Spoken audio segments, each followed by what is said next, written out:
On the morning of June 1st, 11 days before the 2026 World Cup's first ball was kicked, a chartered aircraft sat stationary at OR Tambo International Airport in Johannesburg. On board, or rather waiting to board, was Bafana Bafana, South Africa's national team, scheduled to fly to Mexico City, where they would face the host nation in the tournament's opening match on June 11th. The preparation had been thorough. The luggage was loaded. The technical staff and players were assembled and ready to begin the journey that every football nation works years to earn the right to make.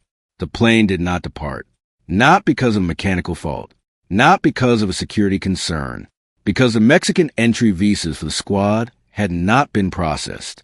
South Africa's sports minister learned about the situation the way most people did, through a statement issued by the Federation that Sunday morning, confirming the travel plans had broken down. His response, posted publicly, did not reach for diplomatic language. He described the situation as embarrassing and deeply unfair to the players and staff involved. He said his country was being made to look foolish. He demanded a formal report and stated that accountability had to follow. Consider the weight of that language. This was not a minor scheduling inconvenience absorbed quietly within an organization's internal communications. This was a cabinet minister of a sovereign nation, a nation that organized and delivered the 2010 World Cup, stating publicly that a failure of basic administrative process had put his country in a position of international embarrassment 11 days before the highest profile fixture in its football calendar in 16 years. The visas were eventually processed. The squad eventually boarded. South Africa eventually touched down in Mexico City and resumed their preparations. The situation resolved. But resolution is not the same as erasure. The grounded flight, the minister's words, the international coverage that followed, all of it entered a record of how this tournament reached the public consciousness in its final days of preparation. And it did not stand alone. What made the South Africa situation particularly telling was the word used in subsequent reporting to describe it. Not exceptional, not isolated. The latest squad to encounter difficulty navigating the travel requirements of a tournament spread across 3 sovereign nations with 3 distinct immigration systems operating in parallel. South Africa's circumstances were their own, but the underlying structural problem they ran into had already been visible before their flight was grounded. Iran's story is the most extensively covered version of it.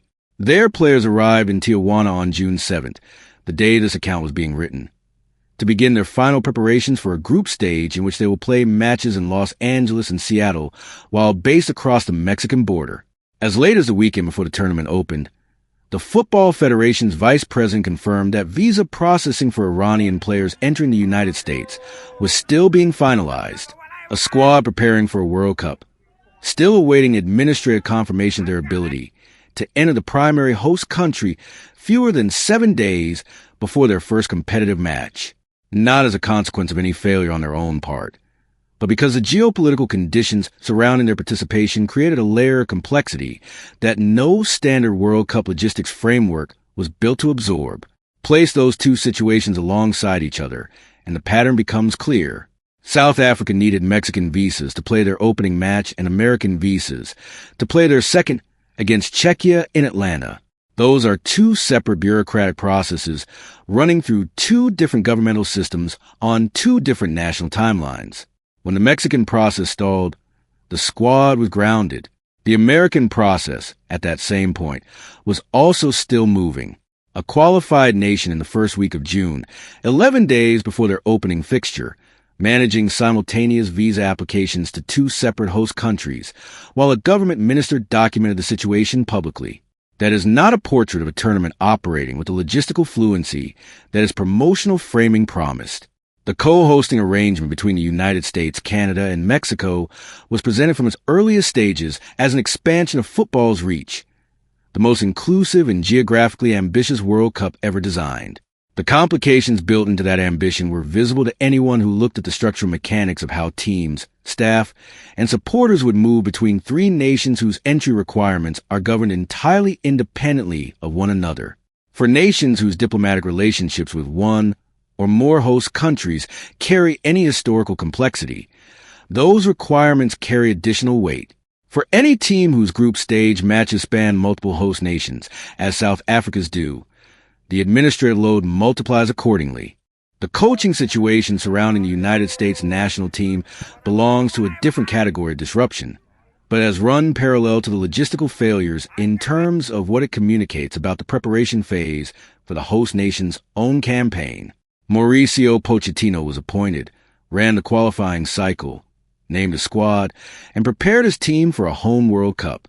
In the weeks before the tournament opened, questions about the security of his position and the nature of his relationship with the Federation's leadership circulated with enough persistence and specificity that they became part of the background noise of the American team's preparation. Not questions generated by poor results on the pitch. Questions generated by institutional dynamics that proved difficult to manage without attracting public attention. Pochettino is not a man unfamiliar with that kind of environment. His club career took him through Southampton, Tottenham, Chelsea, and Paris Saint-Germain, each of those appointments carrying its own version of institutional pressure and behind-the-scenes friction. He has handled that friction before and reflected on it with a measured tone of someone who knows the gap between what is said publicly about a coaching position and what the actual conditions surrounding it feel like from inside. In the weeks leading to the United States opening match against Paraguay at SoFi Stadium in Los Angeles, that gap was present and visible. SoFi Stadium is one of the finest venues ever constructed for live sport. The American players preparing to walk out in it, Christian Pulisic, Tyler Adams, Wes McKennie, Gio Reyna, have been building toward precisely this convergence for years. A home World Cup, a generation of talent at or near its peak, a country with the capacity to generate the kind of cultural investment in a tournament that turns football from a sport into a national conversation. All of the structural conditions for that story existed, and yet with weeks remaining before the opening match, fewer than 41,000 tickets have been sold for a stadium that holds close to 70,000 people. The institutional noise around the coaching position, the empty upper tiers visible in Dallas and other venues. A fan festival in New Jersey canceled. Legal subpoenas from state attorneys general examining ticketing practices. The promotional story of a triumphant home tournament had accumulated too many contradictions to sustain itself on language alone.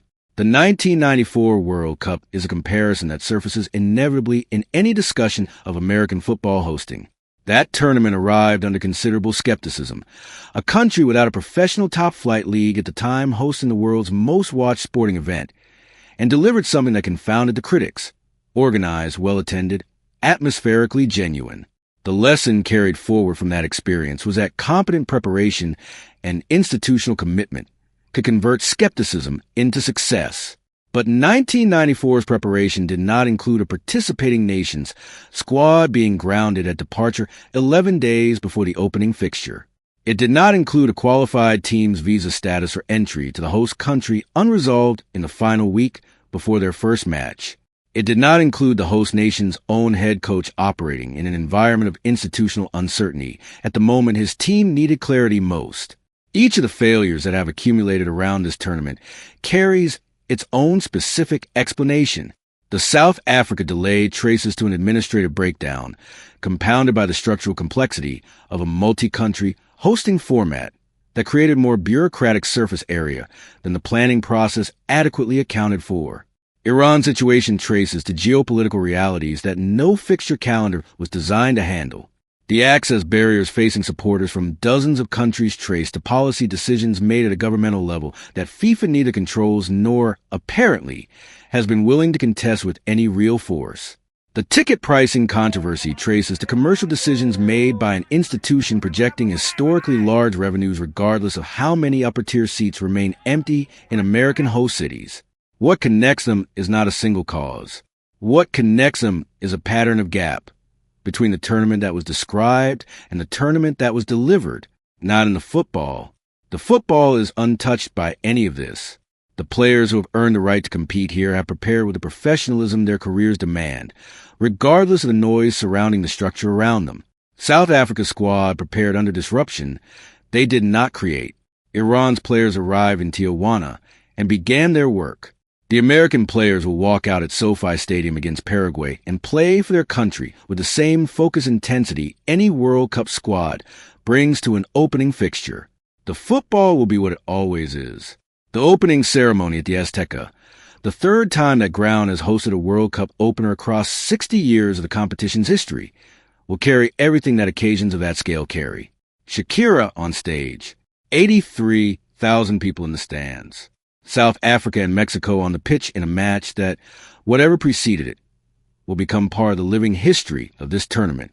Those moments tend to reorganize perspective. They tend to absorb the accumulated frustrations of preparation and replace them, temporarily at least, with something that reminds everyone present why this competition exists. Whether the failures of preparation phase retain their place in the narrative of 2026, or whether 6 weeks of football gradually buries them beneath the weight of what happens on the pitch, that is the open question this tournament carries into its opening weekend. The grounded plane in Johannesburg may yet become nothing more than a footnote, but footnotes have a habit of persisting when they are not the last of their kind. What does it tell you about the structure of a tournament when the team playing its opening match cannot depart for the host city on the morning they were scheduled to fly?